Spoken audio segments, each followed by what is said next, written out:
अस्सलाम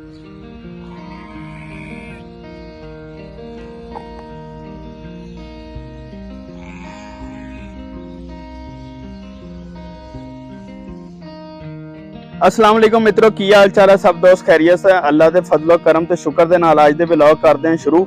अज सवेरे सवेरे ही साडी मोटर चल गई है क्योंकि मुंजी नूं लाउणा पानी ते ठंडा ठंडा पानी निकल रहा सी। मैं क्या थोड़ा जिहा नहा लिया जाए ताकि थोड़ी जिस्म नूं ठंड पवे, गर्मी बड़ी है। उस तो बाद मैं देखिया खेतां वल गया ते यार जुल्फकार साहब पहुंच चुके ने। मैं क्या सुनाओ जुल्फकार साहब की हाल चाल? कहंदे सब खैरियत है। मैं क्या लाउण लगे हो मुंजी नूं पानी? कहंदा जी हुण दूसरा किला भी तैयार करना। लो उन्नी देर विच साडे कोल पहुंच गया ट्रैक्टर वाला पुछदा भाईजान किहड़ी साइड तो वाहना? मैं क्या जिहड़ी साइड तो मर्जी वाह दे। जुल्फकार कहंदा नहीं, जिस तरीके नाल ट्रैक्टर खड़ा इस तरह ही वाह दे। मैं देखिया माशाअल्लाह खाला पानी दा फुल टका के भर गया। उस तो बाद मैं मल्ली नाल गल कीती। मैं क्या मल्ली साहब चलो आपां भी लेले नवा लईए क्योंकि लेले काफ़ी गंदे होए सीगे। थोड़ा नवा देंगे नाले ते इन्हां नूं रिलैक्स हो जाणगे, नाले थोड़ा ठंडा ठंडा महसूस करनगे, नाले साफ सुथरे हो जाणगे। मल्ली साहब ने लेला चुक के सिटिया होदी दे विच ते दित्ता उहनूं गोता।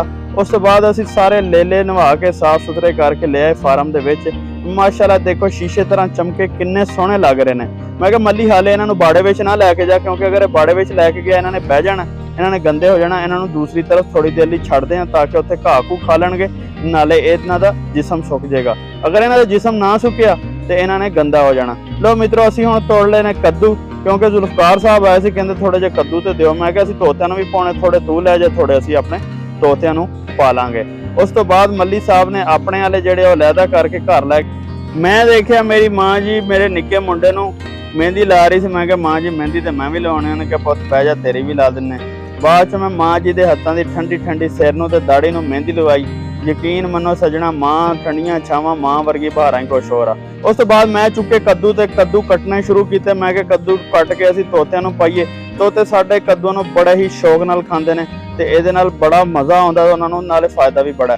मैं जाके देखिया तोतिਆਂ नूं कद्दू पाए होए, तोते बड़े मज़े नाल कद्दू खाई जा रहे आ।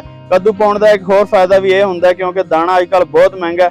अगर कद्दू पाओ तो फिर दाणा तोते घट खांदे आ ते उहदे नाल गर्मी दे विच इन्हां दे विच पानी दी मिकदार ज़्यादा हुंदी है।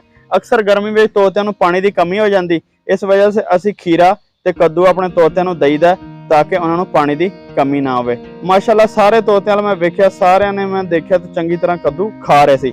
मित्रों उस तो बाद मैं शाम नूं निकलिया बाहर। मैं देखिया कि एक्साइज वाले दिहाड़ी ला रहे, इन्हां दा डेली दा ये ड्रामा है कि बाईपास से आके रुक जाते हैं ते रुकण तो बाद सारे ट्रक शरक रोक के उन्हां कोल चंगी रिश्वत वसूल करदे ने। मैं क्या बई तुसीं भी हराम खाने गिज गए। उस तो बाद मैं सामने देखिया कि जुल्फकार वट्टां पा रहा सी। मैं पहुंचा उन्हां कोल दूसरी तार ते चाचा नौल भी आया होया सी। हुण देखियो इन्हां ने बड़ा तमाशा इहदे नाल लाना, तुसीं भी मुलाहजा करो। मैं क्या जुल्फकार यार ना छेड़ इहनूं। ਉਹ ਕਹਿੰਦਾ ਯਾਰ ਇਹ ਬਹੁਤ ਪੰਗੇ ਕਰ ਰਿਹਾ। ਜਦੋਂ ਦੇ ਅਸੀਂ ਵੱਟ ਪਾਉਣ ਲੱਗੇ ਆ ਥੋੜੀ ਦੇਰ ਬਾਅਦ ਸਾਨੂੰ ਕਦੀ ਵੱਟਾ ਚੁੱਕ ਕੇ ਮਾਰ ਦਿੰਦਾ ਤੇ ਕਦੀ ਕੁਛ ਕਹਿੰਦਾ ਤੇ ਕਦੀ ਕੁਛ। ਹੁਣ ਮੈਂ ਇਹਨੂੰ ਛੱਡਣਾ ਨਹੀਂ, ਮੈਂ ਇਹਨੂੰ ਛੇੜਨਾ। ਅਗਰ ਇਹਨੇ ਇੱਕ ਵਾਰੀ ਵੀ ਮੈਨੂੰ ਕੁਛ ਕਿਹਾ ਤਾਂ ਮੈਂ ਇਹਨੂੰ ਛੇੜਾਂਗਾ। ਹੁਣ ਦੇਖੋ ਜ਼ੁਲਫਕਾਰ ਇਹਨਾਂ ਕੀ ਕਰ ਇਹ ਥੋੜੀ ਕੁਸ਼ਤੀ ਕਰ ਇਹਨੂੰ ਫੜ ਜਾ ਕੇ।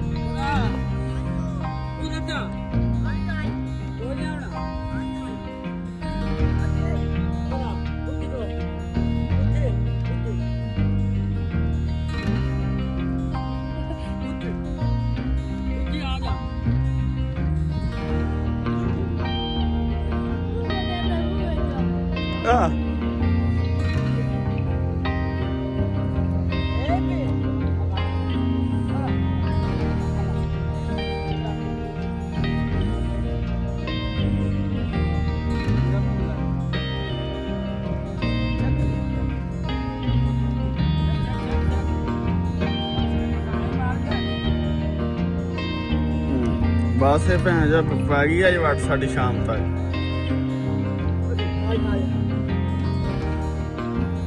यार सही तरह लवा बाबे को यार।